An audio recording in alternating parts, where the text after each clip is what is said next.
din. Alam na to ni Sir Kino eh.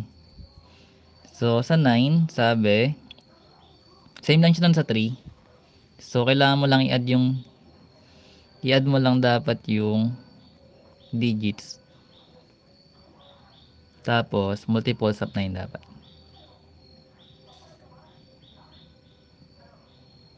So same lang siya nun sa 3. Hindi siya divisible by 3. Hindi lahat ng number na divisible by 3 is divisible by 9. Pero lahat ng divisible by 9 is divisible by 3. Nagets mo ako? Naintindihan mo yung sinabi ko? Magulo. So sabi ko, hindi lahat ng number na divisible by 3 is divisible by 9. Pero lahat ng number na divisible by 9 is divisible by 3. So ano yung number na divisible by 9 pero hindi siya divisible by